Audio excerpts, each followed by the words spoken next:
ನೇಮಕಾತಿ ಅಕ್ರಮದ ತನಿಖೆಯಲ್ಲಿ ಸಿಐಡಿ ಪೊಲೀಸರು ಭರ್ಜರಿ ಬೇಟೆಯಾಡಿದ ಹೇಗೆ? ಸೊಲ್ಲಾಪುರದಲ್ಲಿ ಅಡಗಿದ್ದ ರುದ್ರಗೌಡನ ಸುಳಿವೊಂದು ಸಿಕ್ಕಿದ ಹೇಗೆ? ಪರೀಕ್ಷೆಯಲ್ಲಿ ಎಷ್ಟು ಲಕ್ಷಕ್ಕೆ ಡೀಲ್ ಮಾಡಲಾಗಿತ್ತು ನೋಡೋಣ. ಪಿಎಸ್ಐ ಡೀಲ್ ನ್ಯೂಸ್ ಟಾಪ್ 9 ನಲ್ಲಿ. ಪಿಎಸ್ಐ ಹುದ್ದೆಗಳಿಗೆ ನೇಮಕಾತಿಯ ಅಕ್ರಮದ ಬಗ್ಗೆ ತನಿಖೆ ನಡೆಸ್ತಾ ಇರುವ ಸಿಐಡಿ ಪೊಲೀಸರು ಭರ್ಜರಿ ಬೇಟೆಯಾಡಿದ್ದಾರೆ. ಮಹಾರಾಷ್ಟ್ರದಲ್ಲಿ ಸಿಐಡಿ ಪೊಲೀಸರು ಅಕ್ರಮ ನೇಮಕಾತಿ ಪ್ರಕರಣದ ಕಿಂಗ್ ಪಿನ್ ರುದ್ರಗೌಡ ಪಾಟೀಲನನ್ನ ಬಂಧಿಸಿದ್ದಾರೆ. ತಲೆಮರೆಸಿಕೊಂಡಿದ್ದ ರುದ್ರಗೌಡ ಪಾಟೀಲ್ನನ್ನ ಬಂಧಿಸಿದ್ದು ತನಿಖೆ ತೀವ್ರಗೊಳಿಸಿದ್ದಾರೆ. ಸಹೋದರನಿಗೆ ಕಾಲ್ ಮಾಡಿ ರುದ್ರಗೌಡ ಪಾಟೀಲ್ ತಗಲಾಕೊಂಡಿದ್ದಾನೆ. ಕಿಂಗ್ ಪಿನ್ ರುದ್ರಗೌಡ ಪಾಟೀಲನ ಸಹೋದರ ಅಫ್ಜಲ್ಪುರ ಬ್ಲಾಕ್ ಕಾಂಗ್ರೆಸ್ನ ಅಧ್ಯಕ್ಷ ಮಹಂತೇಶ ಪಾಟೀಲನನ್ನ ನಿನ್ನೆ ಪೊಲೀಸರು ಬಂಧಿಸಿದ್ರು. ಈ ವೇಳೆ ಸಹೋದರ ಮಹಂತೇಶ್ಗೆ ಗಾಬರಿಯಿಂದ ರುದ್ರಗೌಡ ಪಾಟೀಲ್ ಫೋನ್ ಮಾಡಿದ್ದ. ತಕ್ಷಣ ಅಲರ್ಟ್ ಆದ ಪೊಲೀಸರು ಲೊಕೇಶನ್ ಟ್ರೇಸ್ ಮಾಡಿದ್ರು. ಸೊಲ್ಲಾಪುರದ ಬಳಿ ಟವರ್ ಲೊಕೇಶನ್ ತೋರಿಸಿತ್ತು. ತಕ್ಷಣ ನಿನ್ನೆ ಮಹಾರಾಷ್ಟ್ರದ ಸೊಲ್ಲಾಪುರಕ್ಕೆ ತೆರಳಿದ್ದ ಪೊಲೀಸರು ಇಂದು ರುದ್ರಗೌಡನನ್ನ ಬಂಧಿಸಿದ್ದಾರೆ.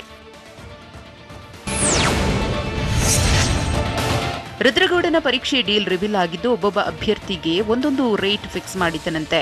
ಪರೀಕ್ಷೆಗಾಗಿ ಕೋಟಿಗಟ್ಟಲೆ ಹಣ ಪಡೆದಿದ್ದು, ಹಣ ಬಂದ ಮೇಲೆ ಸಂಪೂರ್ಣ ಜವಾಬ್ದಾರಿ ವಹಿಸಿಕೊಂಡಿದ್ದಂತೆ. ಪರೀಕ್ಷಾ ಕೇಂದ್ರಕ್ಕೆ ಎಂಟ್ರಿ ಆಗ್ತಾ ಇದ್ದಂತೆ ಎಲೆಕ್ಟ್ರಾನಿಕ್ ಡಿವೈಸ್ ಕೊಟ್ಟು ಅಕ್ರಮವಾಗಿ ಪರೀಕ್ಷೆ ಬರೆಸುತ್ತಿದ್ದ ಎನ್ನಲಾಗಿದೆ. ಕಲಬುರಗಿಯಲ್ಲೇ ನೂರಾರು ಜನರಿಗೆ ಪರೀಕ್ಷೆ ಬರೆಸಿದ್ದು, ಪಿಎಸ್ಐ ಪರೀಕ್ಷೆಗಾಗಿ 40 ರಿಂದ 80 ಲಕ್ಷ ಪಡೆದಿದ್ದಾನಂತೆ. ಅಲ್ಲದೆ ಪಿಎಸ್ಐ ಪರೀಕ್ಷೆಯಲ್ಲಿ 7ಕ್ಕೂ ಹೆಚ್ಚು ಅಭ್ಯರ್ಥಿಗಳಿಗೆ ನೆರವು ನೀಡಿರುವ ಅನುಮಾನವಿದೆ.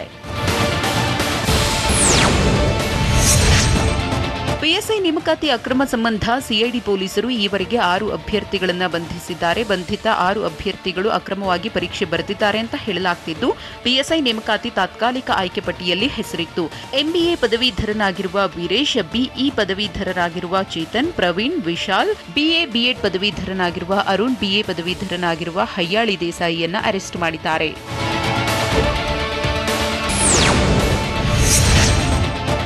ಪಿಎಸ್ಐ ಅಕ್ರಮ ಕೇಸ್ನಲ್ಲಿ ಸರ್ಕಾರಿ ನೌಕರರು ಕೆಲಸಕ್ಕೆ ಕುತ್ತು ತಂದುಕೊಂಡಿದ್ದಾರೆ. ಡಬಲ್ ಸ್ಟಾರ್ ಆಸೆಗೆ ಬಿದ್ದು ಅಕ್ರಮ ದಾರಿ ಹಿಡಿದು ಕಂಬಿ ಹಿಂದೆ ಬಿದ್ದಿದ್ದಾರೆ. ಹಯ್ಯಾಳಿ ದೇಸಾಯಿ, ಚೇತನ್ ನಂದಗಾಂವ್ ಸರ್ಕಾರಿ ನೌಕರರಾಗಿದ್ದಾರೆ. ಹಯ್ಯಾಳಿ ದೇಸಾಯಿ 2012ರಲ್ಲಿ ಡಿಎಆರ್ ಪೇದೆ ಆಗಿದ್ರೆ, ಚೇತನ್ ನಂದಗಾಂವ್ 2018ರಲ್ಲಿ ಜೈಲ್ ವಾರ್ಡರ್ ಆಗಿದ್ದಾರೆ.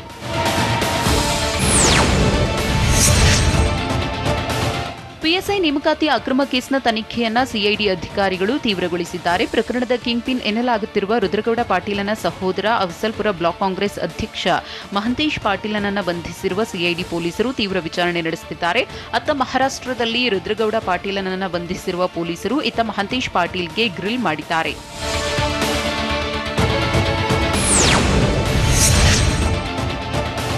ಪಿಎಸ್ಐ ನೇಮಕಾತಿ ಅಕ್ರಮ ಕೇಸ್ ಕೆದಕಿದಷ್ಟು ಬಯಲಾಗ್ತಿದ್ದು, ರಾಜಕೀಯವಾಗಿ ಮೇಲೇಳಲು ಮುಂದಾಗಿದ್ದ ಪಾಟೀಲ್ ಸಹೋದರರಿಗೆ ಸಿಐಡಿ ಶಾಕ್ ಕೊಟ್ಟಿದೆ.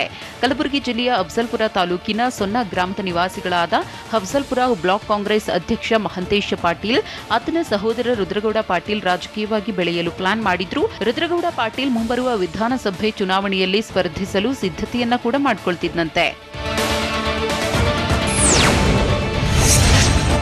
ಚುನಾವಣೆಯಲ್ಲಿ ಸ್ಪರ್ಧಿಸಲು ತಯಾರಿ ನಡೆಸಿದ್ದ ಪಾಟೀಲ್ ಬ್ರದರ್ಸ್ ಅನೇಕ ಸಮಾಜ ಸೇವಾ ಚಟುವಟಿಕೆಗಳನ್ನು ಪ್ರಾರಂಭಿಸಿದ್ರು. ಇಂದು ಅಫ್ಜಲ್ಪುರದಲ್ಲಿ ಸಾಮೂಹಿಕ ವಿವಾಹ ಕಾರ್ಯಕ್ರಮವನ್ನು ಹಮ್ಮಿಕೊಂಡಿದ್ರು. ಆದರೆ ಮಹಂತೇಶ್ ಪಾಟೀಲ್ ರುದ್ರಗೌಡ ಪಾಟೀಲನನ್ನ ಸಿಐಡಿ ಬಂಧಿಸಿದೆ. ಇತ್ತ ಇಬ್ಬರ ಅನುಪಸ್ಥಿತಿಯಲ್ಲಿ ಬೆಂಬಲಿಗರು ಸಾಮೂಹಿಕ ವಿವಾಹ ಮಾಡಿದ್ದಾರೆ.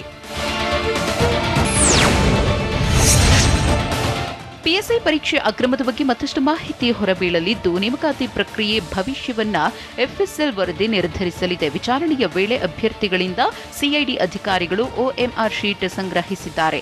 ಹೀಗಾಗಿ ಕಾರ್ಬನ್ ಒಎಂಆರ್ ಶೀಟ್ ಮತ್ತು ಮೂಲ ಒಎಂಆರ್ ಶೀಟ್ ಎರಡನ್ನೂ ವಿಧಿವಿಜ್ಞಾನ ಪ್ರಯೋಗಾಲಯಕ್ಕೆ ಸಿಐಡಿ ಅಧಿಕಾರಿಗಳು ಕಳುಹಿಸಲಿದ್ದಾರೆ. ಈ ವೇಳೆ ಪೆನ್ ಬದಲಾವಣೆ, ಡಾಟ್ ಮಾಡಿರುವ ಶೈಲಿ ಎಲ್ಲವೂ ವಿಶ್ಲೇಷಣೆಯಾಗಲಿದೆ.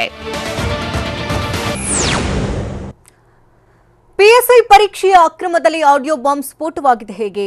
ಆಯ್ಕೆ ಪಟ್ಟಿಯಲ್ಲಿರುವ 545 ಪಿಎಸ್ಐ ಹುದ್ದೆಗಳು ಫಿಕ್ಸ್ ಆಗಿದೆಯಾ? ಹಗರಣದಲ್ಲಿ ಎಡಿಜಿಪಿಯೊಬ್ಬರ ಹೆಸರು ಕೂಡ ಕೇಳಿ ಬಂದಿದ್ಯಾಕೆ? ನೋಡೋಣ ಆಡಿಯೋ ಬಾಂಬ್ ನ್ಯೂಸ್ ಟಾಪ್ 9 ನಲ್ಲಿ. ಪಿಎಸ್ಐ ಹುದ್ದೆಗಳಿಗೆ ನೇಮಕಾತಿಯಲ್ಲಿ ಅಕ್ರಮ ಪ್ರಕರಣಕ್ಕೆ ಕಾಂಗ್ರೆಸ್ ಶಾಸಕ ಪ್ರಿಯಾಂಕ್ ಖರ್ಗೆ ಸ್ಫೋಟಕ ತಿರುವು ನೀಡಿದ್ದು, ಆಡಿಯೋ ರಿಲೀಸ್ ಮಾಡಿದ್ದಾರೆ. ಓರ್ವ ಪಿಎಸ್ಐ ಹಾಗೂ ಮತ್ತೊಬ್ಬ ಮಾತನಾಡಿರೋ ಸಂಭಾಷಣೆಯನ್ನ ಬಿಡುಗಡೆ ಮಾಡಿದ್ದಾರೆ.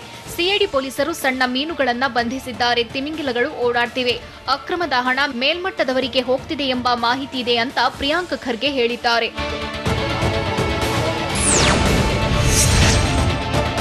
ಪಿಎಸ್ಐ ನೇಮಕಾತಿಯ ತಾತ್ಕಾಲಿಕ ಆಯ್ಕೆ ಪಟ್ಟಿಯಲ್ಲಿರುವ 545ಕ್ಕೆ 545 ಹುದ್ದೆಗಳಿಗೂ ಫಿಕ್ಸ್ ಮಾಡಿದ್ದಾರೆ ಎಂದು ಪ್ರಿಯಾಂಕ್ ಖರ್ಗೆ ಆರೋಪಿಸಿದ್ದಾರೆ.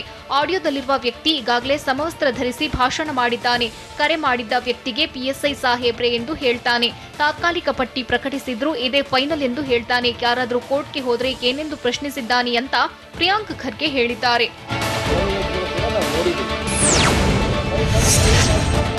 545 ಹುದ್ದೆ ಮಾತ್ರವಲ್ಲ, 402 ಹುದ್ದೆಗೆ ಅರ್ಜಿ ಆಹ್ವಾನಿಸಲಾಗಿದ್ದು ಅದಕ್ಕೂ ಫಿಕ್ಸ್ ಆಗಿದೆ ಅಂತ ಪ್ರಿಯಾಂಕ್ ಖರ್ಗೆ ಹೇಳಿದ್ದಾರೆ. ನಮ್ಮ ಸಂಬಂಧಿಯೊಬ್ಬ ಪಿಎಸ್ಐ ಹುದ್ದೆಗೆ ಅರ್ಜಿ ಹಾಕಿದ್ದಾನೆ. ಮನೆ ಕಡೆ ಅನುಕೂಲವಾಗಿದ್ದು ಅಪ್ಲಿಕೇಶನ್ ನಂಬರ್ ಕಳಿಸುವೆ ಅಂತ ಬಿಡುಗಡೆಯಾಗಿರೋ ಆಡಿಯೋದಲ್ಲಿ ಹೇಳಲಾಗಿದೆ. ಅಲ್ಲದೆ ಅರ್ಜಿಯಲ್ಲಿ ಉಲ್ಲೇಖಿಸಿರುವ ಮೊಬೈಲ್ ನಂಬರ್ನಿಂದ ಕಳಿಸಬೇಡಿ ಅಂತ ಮಧ್ಯವರ್ತಿ ಹೇಳಿದ್ದಾನೆ.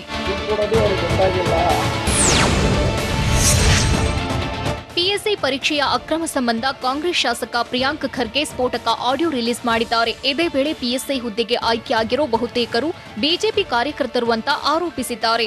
ಶ್ರೀರಾಮ ಸೇನೆ, ಎಬಿವಿಪಿ ಕಾರ್ಯಕರ್ತರು ಆಯ್ಕೆಯಾಗಿದ್ದು ಅಭ್ಯರ್ಥಿಗಿಂತ ಹೆಚ್ಚಿನ ಶ್ರಮ ಬಿಜೆಪಿಯವರದ್ದೇ ಇದೆ. ಇದುವರೆಗೆ ಬಂಧನವಾಗಿರುವ ಎಲ್ಲರೂ ಬಿಜೆಪಿ ಕಾರ್ಯಕರ್ತರು ಎಂದು ಪ್ರಿಯಾಂಕ್ ಖರ್ಗೆ ಹೇಳಿದ್ದಾರೆ.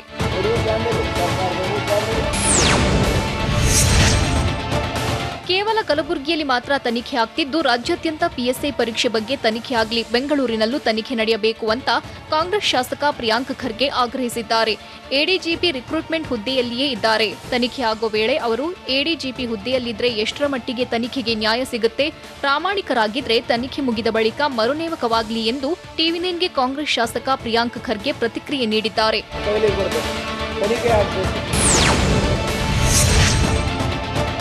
ಪಿಎಸ್ಐ ನೇಮಕಾತಿ ಅಕ್ರಮದ ಪ್ರಕರಣ ಸಂಬಂಧ ಶಾಸಕ ಪ್ರಿಯಾಂಕ್ ಖರ್ಗೆ ಹೊಸ ಬಾಂಬ್ ಹಾಕಿದ್ದು ಎಡಿಜಿಪಿಯೊಬ್ಬರ ಹೆಸರು ಕೇಳಿ ಬರ್ತಿದೆ ಅಂತ ಹೇಳಿದ್ದಾರೆ. ಸಿಎಂ ಬೊಮ್ಮಾಯಿ, ಗೃಹ ಸಚಿವರು ಅಕ್ರಮ ನಡೆದಿಲ್ಲ ಅಂತಾರೆ. ಇಷ್ಟೆಲ್ಲ ಬೆಳವಣಿಗೆ ನಡೆಯುತ್ತಿದ್ರೂ ಪೊಲೀಸ್ ಇಲಾಖೆ ನೇಮಕಾತಿ ವಿಭಾಗದ ಎಡಿಜಿಪಿ ವರ್ಗಾವಣೆ ಮಾಡಿಲ್ಲ. ಅವರು ಅದೇ ಹುದ್ದೆಯಲ್ಲಿ ಮುಂದುವರಿದ್ರೆ ನ್ಯಾಯಸಮ್ಮತ ತನಿಖೆ ಸಾಧ್ಯ. ಹೀಗಾಗಿ ಗೃಹ ಸಚಿವ ಆರಗ ಜ್ಞಾನೇಂದ್ರ ರಾಜೀನಾಮೆ ನೀಡುವುದು ಸೂಕ್ತ ಅಂತ ಖರ್ಗೆ ಆಗ್ರಹಿಸಿದ್ದಾರೆ.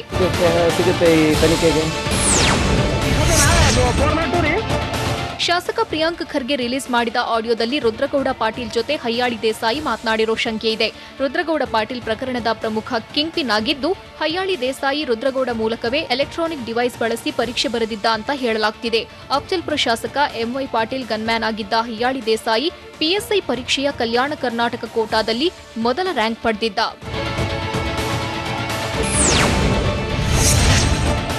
ಪಿಎಸ್ಐ ಪ್ರಕರಣದ ಹಿಂದೆ ಯಾರೇ ಇದ್ರೂ ಬಿಡೋದಿಲ್ಲ ಅಂತ ಮುಖ್ಯಮಂತ್ರಿ ಬಸವರಾಜ ಬೊಮ್ಮಾಯಿ ಹೇಳಿದ್ದಾರೆ. ಪ್ರಕರಣವನ್ನ ಸರ್ಕಾರ ಗಂಭೀರವಾಗಿ ತೆಗೆದುಕೊಂಡಿದೆ ಅಂತ ಪ್ರಿಯಾಂಕ್ ಖರ್ಗೆ ಆರೋಪಕ್ಕೆ ಸಿಎಂ ಪ್ರತಿಕ್ರಿಯೆ ನೀಡಿದ್ದು, ಪ್ರಕರಣದ ಹಿಂದೆ ಎಷ್ಟೇ ದೊಡ್ಡವರಿದ್ರೂ ಬಿಡೋದಿಲ್ಲ. ಆಡಿಯೋದಲ್ಲಿರುವವರ ಅರ್ಹತೆ ಏನು ತನಿಖೆ ಮಾಡ್ತೇವೆ, ಆಡಿಯೋವನ್ನು ತನಿಖೆಗೆ ಒಳಪಡಿಸುತ್ತೇವೆ ಎಂದು ತಿಳಿಸಿದ್ದಾರೆ.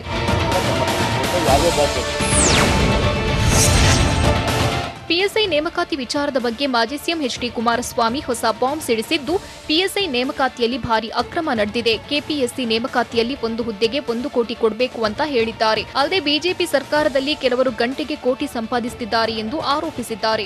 ಬೀದರ್ ತಾಲೂಕಿನ ಕಾಶಂಪುರದಲ್ಲಿ ಮಾತನಾಡಿದವರು, ಹಾಲು ಒಕ್ಕೂಟದ ನೇಮಕಾತಿಯಲ್ಲಿಯೂ ಭ್ರಷ್ಟಾಚಾರ ನಡೆದಿದೆ. ಒಂದು ಹುದ್ದೆಯನ್ನ 25 ಲಕ್ಷಕ್ಕೆ ಮಾರಿದ್ದಾರೆ ಎಂದು ಆರೋಪಿಸಿದ್ದಾರೆ. ಹುಬ್ಬಳ್ಳಿ ಗಲಭೆಯ ಮತ್ತೊಬ್ಬ ಮಾಸ್ಟರ್ ಮೈಂಡ್ ಖಾಕಿ ಬಲೆಗೆ ಬಿದ್ದಿದ್ದಲ್ಲಿ ಎಷ್ಟು ದಿನಗಳ ಕಾಲ ಆರೋಪಿಗಳನ್ನು ಪೊಲೀಸರು ಕಸ್ಟಡಿಗೆ ಪಡೆದಿದ್ದಾರೆ? ಹುಬ್ಬಳ್ಳಿಯಲ್ಲಿ ಕೊಳ್ಳಿ ಇಟ್ಟ ಮೌಲ್ವಿ ಮಸಲತ್ತು ಹೇಗಿತ್ತು ನೋಡೋಣ. ಹುಬ್ಬಳ್ಳಿ ಗಲಭೆ ನ್ಯೂಸ್ ಟಾಪ್ 9ನಲ್ಲಿ. ಹಳೆ ಹುಬ್ಬಳ್ಳಿ ಗಲಭೆ ಪ್ರಕರಣ ತನಿಖೆ ತೀವ್ರಗೊಂಡಿದ್ದು ಮತ್ತೊಬ್ಬ ಮಾಸ್ಟರ್ ಮೈಂಡ್ ಅರೆಸ್ಟ್ ಆಗಿದ್ದಾನೆ. ಬೆಂಗಳೂರಿನಲ್ಲಿ ತಡರಾತ್ರಿ ಮೊಹಮ್ಮದ್ ಆರಿಫ್ನನ್ನ ಪೊಲೀಸರು ಬಂಧಿಸಿದ್ದಾರೆ. ಕಳೆದೊಂದು ವಾರದಿಂದ ತಲೆಮರೆಸಿಕೊಂಡಿದ್ದ ಮೊಹಮ್ಮದ್ ಆರಿಫ್ ಕೊನೆಗೂ ಪೊಲೀಸರ ಬಲೆಗೆ ಬಿದ್ದಿದ್ದಾನೆ. ಹುಬ್ಬಳ್ಳಿಗೆ ಕೊಳ್ಳಿ ಇಟ್ಟು ಆರೋಪಿ ಆರಿಫ್ ಮೊಹಮ್ಮದ್ ನಾಪತ್ತೆಯಾಗಿದ್ದ.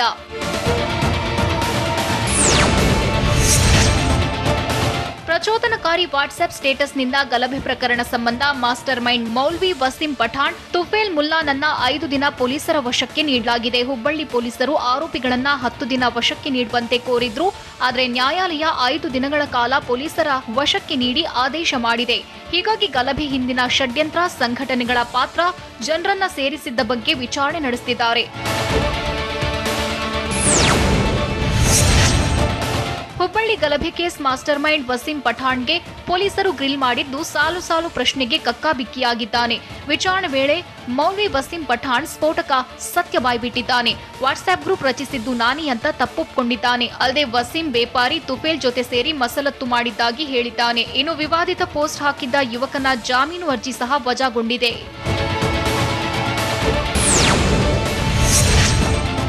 ಹುಬ್ಬಳ್ಳಿ ಗಲಭೆಯ ರೂವಾರಿಯಾಗಿರೋ ಮೌಲ್ವಿ ವಸೀಂ ಪಠಾಣ್ ನನ್ನ ಪೊಲೀಸರು ತೀವ್ರ ವಿಚಾರಣೆಗೆ ಒಳಪಡಿಸಿದ್ದಾರೆ. ವಿಡಿಯೋದಲ್ಲಿ ನಾನು ತಪ್ಪೇ ಮಾಡಿಲ್ಲ ಅಂತ ವಸೀಂ ಪಠಾಣ್ ಹೇಳಿದ್ದ. ಈ ಬಗ್ಗೆ ಪ್ರಶ್ನಿಸಿದ್ದಕ್ಕೆ ಪೊಲೀಸರ ಭಯದಿಂದ ಹೇಳಿದ್ದೆ ಸರ್ ಅಂತ ಹೇಳಿದ್ದಾನೆ. ಇನ್ನು ಕೇಸ್ನಲ್ಲಿ ನನ್ನನ್ನೇ ಮಾಸ್ಟರ್ ಮೈಂಡ್ ಮಾಡಿದ್ರು, ಹೀಗಾಗಿ ಬಂಧನದ ಭಯದಿಂದ ಎಸ್ಕೇಪ್ ಆಗಿದ್ದೆ ಎಂದು ತಿಳಿಸಿದ್ದಾನೆ.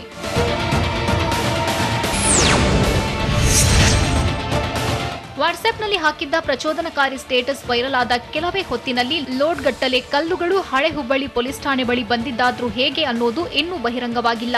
ಈ ಬಗ್ಗೆ ಪೊಲೀಸರು ಮೌಲ್ವಿ ಬಳಿ ವಿಚಾರಣೆ ಮಾಡಿದ್ದಾರೆ. ಅಷ್ಟೊಂದು ದೊಡ್ಡ ಪ್ರಮಾಣದ ಕಲ್ಲು ಬಂದಿದ್ದು ಹೇಗೆ ಅಂತ ಮೌಲ್ವಿ ವಸೀಂ ಪಠಾಣ್ಗೆ ಖಡಕ್ ಪ್ರಶ್ನೆ ಕೇಳಿದ್ದಾರೆ. ಆದರೆ ಅದು ನನಗೆ ಗೊತ್ತಿಲ್ಲ, ವಾಟ್ಸ್ಆಪ್ ಗ್ರೂಪ್ ಮಾಡಿದ್ದು ಮಾತ್ರ ನಾನೇ ಎಂದು ಹೇಳಿದ್ದಾನೆ.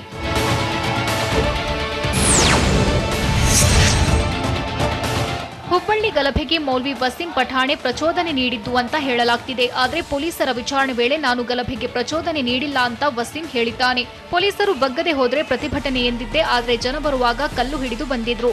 ನಾನು ಬಂದ ಬಳಿಕ ಏಕಾಏಕಿ ಕರೆಂಟ್ ಹೋಯಿತು. ಗಲಭೆಗೆ ಕೆಲವರು ಮುಸುಕುದಾರಿಗಳು ಬಂದಿದ್ರು ಎಂದು ತಿಳಿಸಿದ್ದಾನೆ.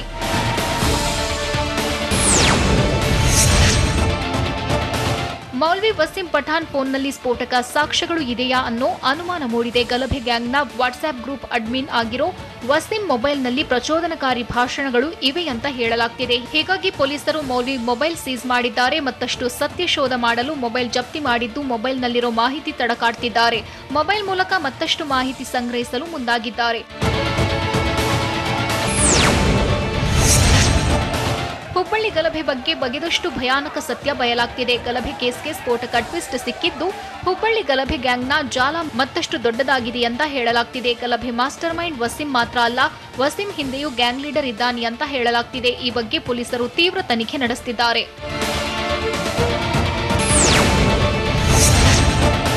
ಹುಬ್ಬಳ್ಳಿ ಗಲಭೆ ತನಿಖೆಯ ಮತ್ತೊಂದು ಸ್ಫೋಟಕ ಸುದ್ದಿ ಬಯಲಾಗಿದ್ದು ದೊಂಬಿ ಎಬ್ಬಿಸಲು ಭಯಾನಕ ಸಂಚು ಮಾಡಿದ್ದು ರಿವೀಲ್ ಆಗಿದೆ. ಹುಬ್ಬಳ್ಳಿ ಗಲಭೆ ಹಿಂದೆ ಸಂಘಟನೆ ಇದೆ ಅಂತ ಹೇಳಲಾಗ್ತಿದ್ದು ಆ ಸಂಘಟನೆಯನ್ನೇ ಬಳಸಿಕೊಂಡು ಮೌಲ್ವಿ ವಸೀಂ ಗಲಭೆ ಎಬ್ಬಿಸಿದ್ದಾನೆ ಎನ್ನಲಾಗಿದೆ. ಪ್ರತಿಭಟನೆಗೆ ಪ್ರಚೋದಿಸುತ್ತಿದ್ದ ಮೌಲ್ವಿ ವಸೀಂ ಪಠಾಣ್ ಸಂಘಟನೆ ಮೂಲಕ ಮುಸ್ಲಿಮರಿಗೆ ಸಂಘಟನೆಯ ಸಂದೇಶವನ್ನ ವಾಟ್ಸ್ಆಪ್ ಮೂಲಕ ರವಾನೆ ಮಾಡ್ತಿದ್ದ ಅಂತ ಹೇಳಲಾಗ್ತಿದೆ. ಹಿಜಾಬ್ಗಾಗಿ ಪರೀಕ್ಷೆಗೆ ಗೈರಾದವರ ವಿರುದ್ಧ ಬಿಜೆಪಿ ನಾಯಕರು ಕಿಡಿಕಾರಿದ ಹೇಗೆ? ಸಂತೋಷ್ ಪಾಟೀಲ್ ಸೂಸೈಡ್ ಕೇಸ್ ಬಗ್ಗೆ ಈಶ್ವರಪ್ಪ ಹೇಳಿದ್ದೇನು? ಬೆಂಗಳೂರಿನಲ್ಲಿ ಎಷ್ಟು ಮಸೀದಿಗಳಿಗೆ ಪೊಲೀಸರು ನೋಟಿಸ್ ಕೊಟ್ಟಿದ್ದಾರೆ ನೋಡೋಣ ಸಮಗ್ರ ನ್ಯೂಸ್ ಟಾಪ್ ನೈನ್ನಲ್ಲಿ. ಹಿಜಾಬ್ಗಾಗಿ ಹೋರಾಟಗಾರ್ತಿಯರು ಪರೀಕ್ಷೆಗೆ ಗೈರಾಗಿದ್ದಾರೆ. ಉಡುಪಿಯ 3 ವಿದ್ಯಾರ್ಥಿನಿಯರು ಇವತ್ತು ಪಿಯು ವಿಜ್ಞಾನ ವಿಭಾಗದ ಗಣಿತ ಪರೀಕ್ಷೆಗೆ ಬರಬೇಕಾಗಿತ್ತು. ನಿನ್ನೆ ಸಂಜೆ ವಿದ್ಯಾರ್ಥಿನಿ ಅಲ್ಮಾಸ್ ಪ್ರವೇಶ ಪತ್ರ ಪಡೆದಿದ್ಲು. ಹಜ್ರಾ ಮತ್ತು ಆಯೇಷಾ ಹಾಲ್ ಟಿಕೆಟ್ ಅನ್ನು ಪಡೆದಿರಲಿಲ್ಲ. ಉಡುಪಿಯ ಸರ್ಕಾರಿ ಪದವಿ ಪೂರ್ವ ಕಾಲೇಜಿನ ಸ್ಟೂಡೆಂಟ್ಸ್ ವಿದ್ಯೋದಯ ಪಬ್ಲಿಕ್ ಸ್ಕೂಲ್ನ ಎಕ್ಸಾಮ್ ಸೆಂಟರ್ನಲ್ಲಿ ಪರೀಕ್ಷೆ ಬರೆಯಬೇಕಾಗಿತ್ತು.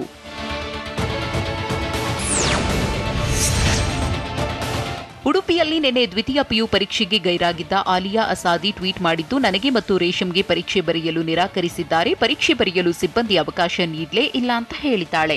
ಶಾಸಕ ರಘುಪತಿ ಭಟ್ ಕ್ರಿಮಿನಲ್ ಕೇಸ್ನ ಬೆದರಿಕೆಯನ್ನ ಹಾಕಿದ್ದಾರೆ.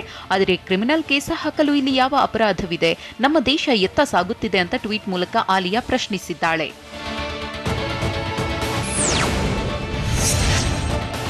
ಉಡುಪಿ ವಿದ್ಯಾರ್ಥಿನಿಯರಿಗೆ ಬಿಜೆಪಿ ನಾಯಕ ಸಿಟಿ ರವಿ ಟಾಂಗ್ ಕೊಟ್ಟಿದ್ದಾರೆ. ಇವತ್ತು ಹಿಜಾಬ್ ಬೇಕು, ಪರೀಕ್ಷೆ ಬೇಡ ಅಂತಾರೆ. ನಾಳೆ ಹಿಜಾಬ್ ಬೇಕು, ದೇಶವೇ ಬೇಡ ಅಂತಾರೆ. ಅಲ್ಲದೆ ಸಂವಿಧಾನ ಬೇಡ, ಶರಿಯಾ ಕಾನೂನೇ ಇರಲಿ ಅಂತಾರೆ ಎಂದು ಹಿಜಾಬ್ಗಾಗಿ ಪರೀಕ್ಷೆಯನ್ನ ಬಹಿಷ್ಕರಿಸಿದವರ ವಿರುದ್ಧ ಸಿಟಿ ರವಿ ಕಿಡಿಕಾರಿದ್ದಾರೆ.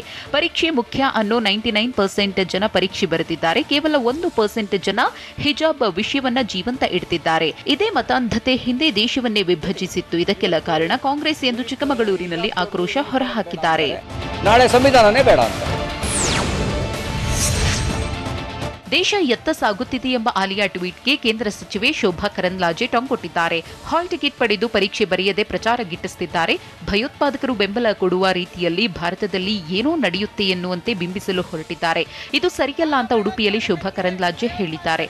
ಅಲ್ಲದೆ ನಿಮ್ಮ ಹಿಂದೆ ನಿಂತಿರುವ ಸಂಘಟನೆ ಬದುಕಿನಲ್ಲಿ ಬರುವುದಿಲ್ಲ ಎಂದು ತಿಳಿಸಿದ್ದಾರೆ.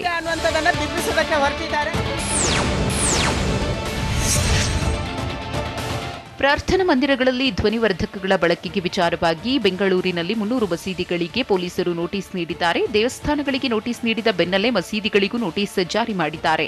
ಆಜಾನ್ ಕೂಗುವ ವೇಳೆ ಹೆಚ್ಚು ಶಬ್ದ ಬರ್ತಾ ಇರುವ ಹಿನ್ನೆಲೆಯಲ್ಲಿ ಸರ್ಕಾರದ ಆದೇಶ ಉಲ್ಲಂಘನೆಯಾಗಿರುವ ಬಗ್ಗೆ ನೋಟಿಸ್ ನೀಡಿದ್ದಾರೆ. ಆ ಬಳಿಕ ಕೆಲ ಮಸೀದಿಗಳಲ್ಲಿ ಶಬ್ದ ಪ್ರಮಾಣ ಕಡಿಮೆ ಮಾಡಲಾಗಿದೆ.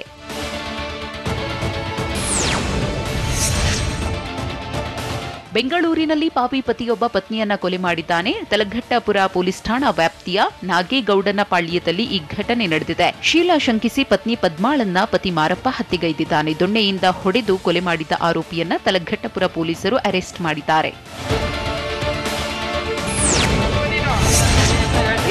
ಮೈಸೂರು ತಾಲೂಕಿನ ಬೀರಿಹುಂಡಿಯಲ್ಲಿರುವ ಪೆಟ್ರೋಲ್ ಬಂಕ್ನಲ್ಲಿ ಗ್ರಾಹಕರಿಗೆ ಮೋಸ ಮಾಡ್ತಾ ಇರುವ ಆರೋಪ ಕೇಳಿಬಂದಿದೆ. ಬಾಟಲ್ಗೆ 100 ರೂಪಾಯಿಗೆ ಬೈಕ್ ಸವಾರ ಪೆಟ್ರೋಲ್ ಹಾಕಿಸಿದ್ದು ಈ ವೇಳೆ ಅರ್ಧ ಲೀಟರ್ ಮಾತ್ರ ಬಂದಿದೆ. ಈ ವೇಳೆ ಪ್ರಶ್ನಿಸಿದ್ದಕ್ಕೆ ತನ್ನ ತಪ್ಪಿದ್ದರೂ ಒಪ್ಪಿಕೊಳ್ಳದ ಬಂಕ್ ಮಾಲೀಕ ಗಿರೀಶ್ ಬೈಕ್ ಸವಾರನಿಗೆ ಆವಾಜ ಹಾಕಿದ್ದಾರೆ. ಪೆಟ್ರೋಲ್ ಬೆಲೆ ಏರಿಕೆ ಮಧ್ಯೆ ಬಂಕ್ನಲ್ಲಿ ನಡೀತಾ ಇರುವ ಗೋಲ್ಮಾಲ್ ವಿಡಿಯೋ ಸಾಮಾಜಿಕ ಜಾಲತಾಣದಲ್ಲಿ ವೈರಲ್ ಆಗಿದೆ.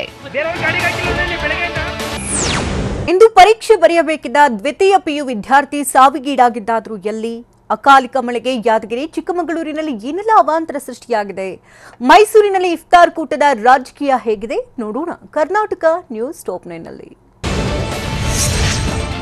ಭಾರಿ ಮಳೆಗೆ ಚಿಕ್ಕಮಗಳೂರಿನಲ್ಲಿ ಹಲವು ಅವಾಂತರ ಸೃಷ್ಟಿಯಾಗಿದೆ. ಎನ್ಆರ್ಪುರ ತಾಲೂಕಿನ ಅರಳಿಕೊಪ್ಪ ಗ್ರಾಮದಲ್ಲಿ ಗಾಳಿ ಮಳೆಗೆ ಮನೆಯ ಮೇಲ್ಛಾವಣಿ ಹಾರಿ ಪಕ್ಕದಲ್ಲಿನ ರಸ್ತೆ ಮೇಲೆ ಬಿದ್ದಿದೆ. ಸಾಲೂರು ವಸಂತ ಎಂಬುವರಿಗೆ ಸೇರಿದ ಮನೆಗೆ ಹಾನಿಯಾಗಿದ್ದು ಬಿರುಗಾಳಿಯ ಆರ್ಭಟ ಕಂಡು ಜನರು ಕಂಗಾಲಾಗಿದ್ದಾರೆ.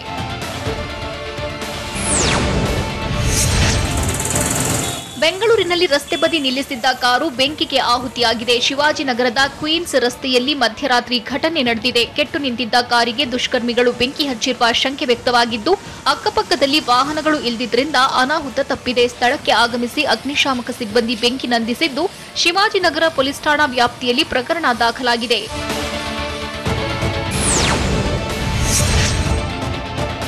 ಮೈಸೂರಿನಲ್ಲಿ ಇಫ್ತಾರ್ ಕೂಟದ ರಾಜಕೀಯ ಶುರುವಾಗಿದೆ. ನಾಳೆ ಜೆಡಿಎಸ್ ಪಕ್ಷದಿಂದ ಇಫ್ತಾರ್ ಕೂಟ ಆಯೋಜನೆ ಮಾಡಲಾಗಿದೆ. ಏಪ್ರಿಲ್ 17ರಂದು ವಿಪಕ್ಷ ನಾಯಕ ಸಿದ್ದರಾಮಯ್ಯ ಇಫ್ತಾರ್ ಕೂಟ ಆಯೋಜಿಸಿದ್ರು. ಹೀಗಾಗಿ ಇದೀಗ ಎಚ್ಡಿ ಕುಮಾರಸ್ವಾಮಿ ಸೂಚನೆ ಮೇರೆಗೆ ಮೈಸೂರಿನಲ್ಲಿ ಇಫ್ತಾರ್ ಕೂಟ ಆಯೋಜಿಸುತ್ತಿದ್ದು ಸಿದ್ದರಾಮಯ್ಯಗೆ ಕೌಂಟರ್ ನೀಡಲು ಪ್ಲಾನ್ ಮಾಡಿದ್ದಾರೆ. ಇಫ್ತಾರ್ ಕೂಟದಲ್ಲಿ ಜೆಡಿಎಸ್ ರಾಜ್ಯಾಧ್ಯಕ್ಷ ಸಿಎಂ ಇಬ್ರಾಹಿಂ, ಎಚ್ಡಿ ಕುಮಾರಸ್ವಾಮಿ ಸೇರಿ ಹಲವರು ಭಾಗಿಯಾಗಲಿದ್ದಾರೆ.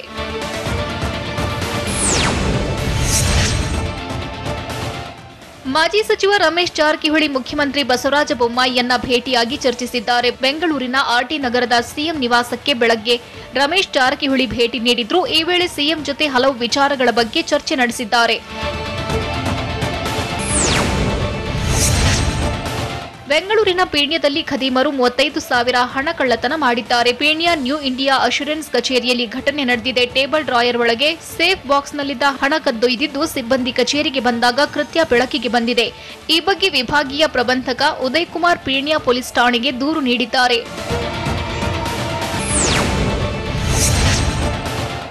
ಮೈಸೂರಿನಲ್ಲಿ ದೊಡ್ಡಮ್ಮ ತಾಯಿ ರಥೋತ್ಸವ ಅದ್ದೂರಿಯಾಗಿ ನಡೆದಿದೆ. ಪಿರಿಯಾಪಟ್ಟಣ ತಾಲೂಕಿನ ರಾವಂದೂರು ಗ್ರಾಮದಲ್ಲಿ ಜಾತ್ರೆ ನಡೆಯಿತು. ಕೋವಿಡ್ ಹಿನ್ನೆಲೆ ಕಳೆದ 2 ವರ್ಷ ಜಾತ್ರೆ ರದ್ದು ಮಾಡಲಾಗಿತ್ತು. ಈ ವರ್ಷ ಜಾತ್ರೆ ಮಾಡಿದ್ದು ಗ್ರಾಮದಲ್ಲಿ ದೊಡ್ಡಮ್ಮ ತಾಯಿ ಉತ್ಸವ ಮೂರ್ತಿ ಮೆರವಣಿಗೆ ಮಾಡಿದ್ರು. ಟಮಟೆ, ನಗಾರಿ, ಡೊಳ್ಳು ಕುಣಿತ ಸೇರಿ ಹಲವು ಕಲಾ ತಂಡಗಳು ಭಾಗಿಯಾಗಿದ್ವು.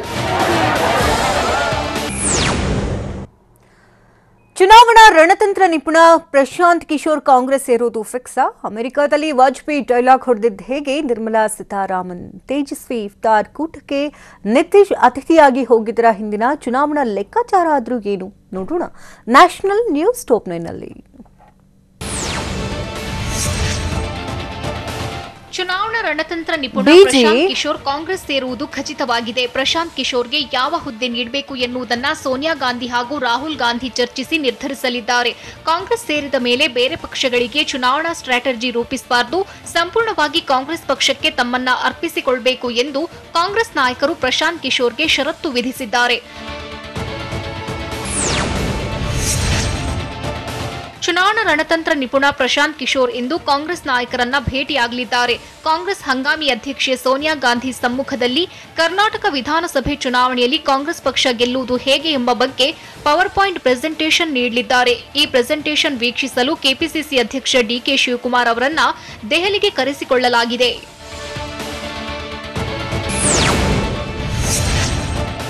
ದೆಹಲಿಯ ಜಹಂಗೀರ್ಪುರಿ ಗಲಭೆಯ ಆರೋಪಿಗಳನ್ನ ಖುದ್ದಾಗಿ ದೆಹಲಿ ಪೊಲೀಸ್ ಕಮಿಷನರ್ ರಾಕೇಶ್ ಅಸ್ತಾನಾ ವಿಚಾರಣೆ ನಡೆಸಿದ್ದಾರೆ. ಮುಖ್ಯ ಆರೋಪಿ ಅನ್ಸಾರ್ ಸೇರಿದಂತೆ ಪ್ರಮುಖ ಆರೋಪಿಗಳನ್ನ 3 ಗಂಟೆಗಳ ಕಾಲ ರಾಕೇಶ್ ಅಸ್ತಾನಾ ವಿಚಾರಣೆ ನಡೆಸಿದ್ದಾರೆ. ವಿಸ್ತೃತವಾದ ತನಿಖಾ ವರದಿ ಸಿದ್ಧಪಡಿಸಬೇಕೆಂದು ಪೊಲೀಸ್ ಅಧಿಕಾರಿಗಳಿಗೆ ರಾಕೇಶ್ ಅಸ್ತಾನಾ ಸೂಚಿಸಿದ್ದಾರೆ.